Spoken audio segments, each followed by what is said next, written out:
Hi, this is Scott Garibay, and today I am doing a movie review which will include spoilers for Don't Breathe. Don't Breathe is a 2016 horror movie, and it was done by the same Sam Raimi's involved. He was the producer. Done by the same director who did the Evil Dead remake, right? I really enjoyed this horror movie. I thought it was excellent. Of course, it had some parts that I would have left out, but it was a really good. It was an excellent horror movie. I really enjoyed it, and for a lot of reasons. And I'll just say right out of the gate, it was very spare. Spare is absolutely the best way to talk about the film. Like, it is just cut down to the bare minimum. Like, the bare minimum number of characters, the bare minimum number of settings, the bare minimum, of everything. And really, really solid horror film. And one of the other things that's really unusual about it is it has zero supernatural elements in it, right?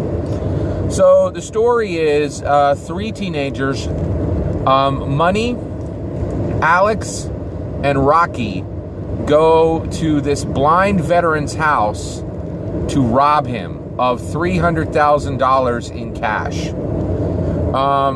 These guys are repeat offenders when it comes to their house robbers. So their job is that, what they do for a living is they rob houses. Money and Rocky are both drug users. So they show Rocky and Rocky let me explain Money, Rocky, and Alex. Money is like just kind of a ganger, look like kind of a ganger character. Rocky is Money's girlfriend, right? So Money's kind of like this hard-nosed, gun-carrying, dope smoking ganger, right? And then Rocky is his girlfriend, and then Alex is this real straight-laced kid who is in love with Rocky, and and Alex, and the way they get involved in this is Alex's dad is Alex's father works at a security firm. And so he actually literally gets the keys and the passcodes for these houses, and that way they can shut off the alarms, right? And that's how they do their job, right? So really kind of interesting. It also, I thought it was really, I love like technical details, especially about, crime, just learning how people do those things. And so what they said was, these guys would go in, and they would take, and everything they would take would be less than $10,000. That way, it would not trigger a insurance investigation, right? No one ever got hurt. They didn't take any weapons, because if they, and one of the things is Alex is this really smart kid, and Money is a very street savvy person, but he's about crime. That's his life. I mean, thug life, the whole Snoop Dogg video. Thug life is Money, right? And then so Alex was like, we don't take any weapons, because if you're caught with a weapon, it automatically makes it a felony, right? So they're doing these breaking and enterings. They're not harming anyone. They're keeping the what they're stealing below 10 grand, all that, right? So, but the problem is when they go to fence the stuff that they're fencing, like they might fence $10,000 or like $8,000 worth of stuff, and they'll get like $1,000 back, or even a few hundred, right? And actually, it was a great scene. There's a fence, and Money takes all the material to the fence, and he's like, this is all you're going to give me, and it's a really paltry amount. And he says, well, if you want money, steal money, right? And so at that point, he gives him a tip on this guy who got an insurance settlement for $300,000 because this guy's daughter was killed in a car crash. And that's where the blind veteran comes in. Blind veteran is played by Stephen Lang. He's an older actor, excellent actor. He did a fantastic job in this movie. Also in this movie is, I'm sorry I can't remember his name, but the person who plays Alex, like down the straight-laced kid, he's been in quite a few like kids films, or not kids films. He was in The Scorch Trials and The Maze Runner. Yeah, and so he was very good as well. Rocky and Money, I've never seen them in any other film. Everybody did a great job acting in this. Stephen Lang did a fantastic job. This was like a, career high for him. Although I really enjoy all his films. He was in Avatar, like the old James Cameron. That he was very good in that. This was really a great film. And I should talk about that a little bit. So when I say that it's a good horror movie, that's significant because I don't like horror movies. I really don't. The reason why is this is my favorite horror movie since the last horror movie I liked, which was The Skeleton Key. Most people will probably not know that film. It's Kate Hudson, and it's about voodoo. And it is a fantastic movie. It's my favorite horror movie. Some people say it's not even a horror movie, it's a thriller, right? But one of the reasons why I like this is I don't like seeing people tortured for no reason, and I don't like gore, right? Now, this movie has some gore in it, and it even has, but there's no torture in it. And the deaths are all serve a purpose in the story. It's not, this movie doesn't just have a body count for no reason.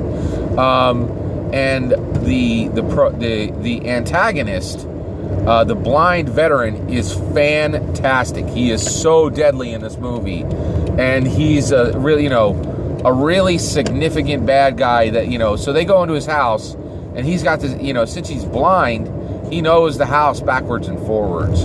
And so they're on his turf, and he has them locked in, right? And even though they have a gun, right?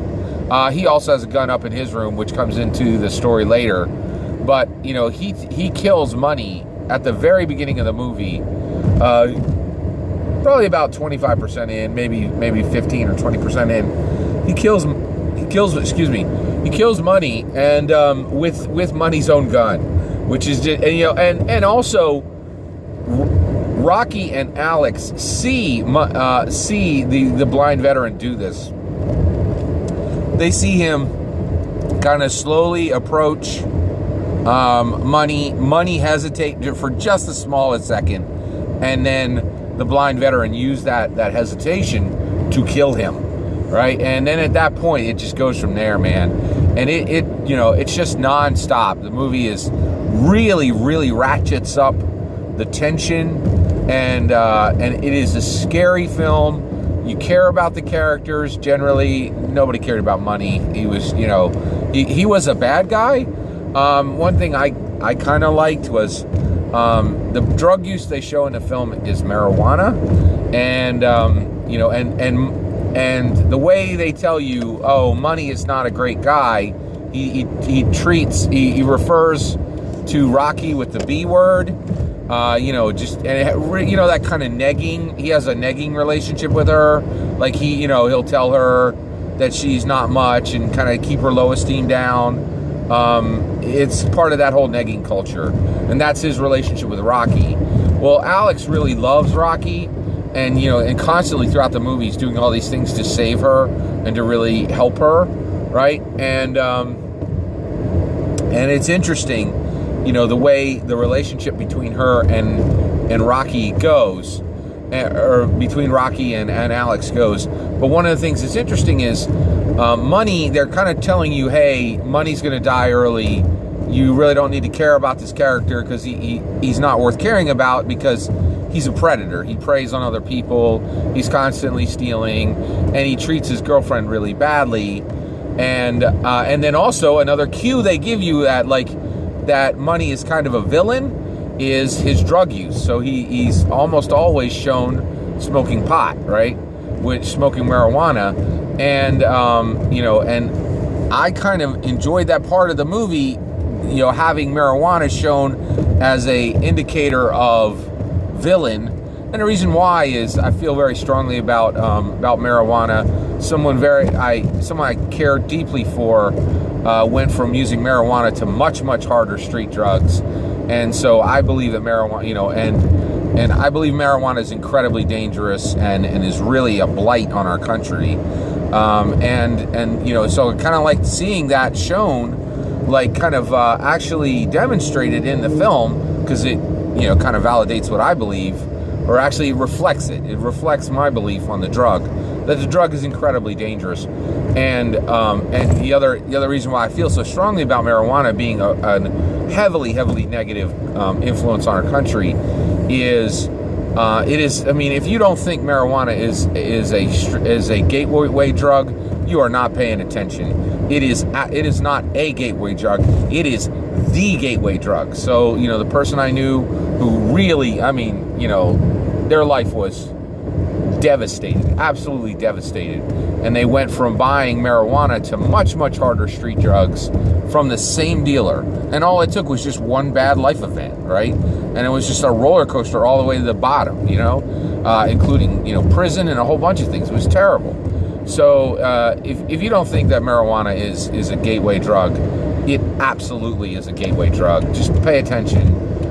It is an outrageously powerful gateway drug, and it is really doing a lot of damage. And so I kind of like that part of the film where they were like, hey, if you use marijuana, you're going to be the first one that dies when you go into a horror setting. So I thought that was kind of interesting. So thank you. Thanks for letting me go. I kind of went on a little bit of tangent there.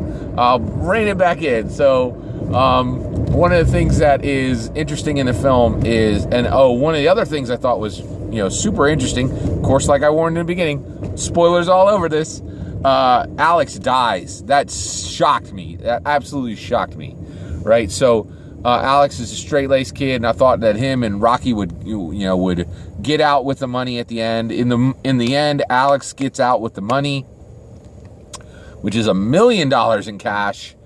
And Alex is shot straight through and dies, and which actually I really like that too. I really like that part of the film, because what it was saying is, I love the moral of this story. If I love the idea of, hey, we're just gonna break into some people's houses. It's gonna be all right. We'll take advantage of these people. Everything's gonna turn out okay. Nope, no. This movie was like, if you get involved in crime, your life will be eaten. Like, crime will eat you like a snake. And I like that moral. Like, now Rocky got out at the end, but one of the other things they had in the film was Stephen Lang, he had lost his daughter in this terrible car crash, and this rich white girl had struck her with her car, and then she got off. Well, he kidnapped that girl and was keeping her in the basement, and he was going to use her to have a baby to replace his daughter, right? And which is, that's a dark storyline. So what was interesting was at the end when Rocky goes away, even Rocky, she goes away with this $1 million. She gets to save her sister. And I didn't talk about this. This movie all takes place in Detroit, in just the urban blight of Detroit, which is really interesting. The movie was shot in Hungary, and the math on this movie is bonkers. It cost $10 million to make. Right now, it's currently at like $80 million. So like highly profitable film. Shot it probably in a month or two in Hungary. Like really, really successful. Great numbers. So just thought that was really interesting. But even Rocky, at the very end, she gets away with $1 million, and gets to save her sister. But she knows that guy's still there, and he's going to set up that whole thing again. He's going to kidnap a girl and try to use that girl to have a new child to replace his daughter. And she doesn't do anything to stop that, because she needs to run away with the money. And so one of the things I thought was really interesting was, this movie, just really like nailed home the point. Hey, if you get involved in crime, that ain't going to work out well. You're going to die, or you're going to pay some horrible moral price, which I totally agree with that. Like, crime is terrible, and taking advantage of people is terrible. So it was really kind of nice to see a movie that kind of put that idea forward and actually, had kind of a moral point to it. I thought that was really interesting. One other thing I didn't talk about this film was the dog. So the blind veteran has this dog, and the dog is basically it's a guard dog to watch his house, but that guard dog is vicious, absolutely vicious, and they really use that dog to great effect in the film, and it just it really kind of showed you very visually how much of a dangerous weapon a well-trained dog can be, and in the end, I think the dog was killed by Rocky in the end, which I found very sad. But Don't Breathe, fantastic horror movie, really solid film. Definitely. There's about 30 seconds to a minute of the film I would take out that I thought was unnecessary. Just places where they went a little too far and weren't restrained. But overall, Don't Breathe, excellent horror film. And that comes from me, and I'm not really a big horror film fan. But I saw the preview and I thought, that really does look different. And it was. Very different, great film. Take care.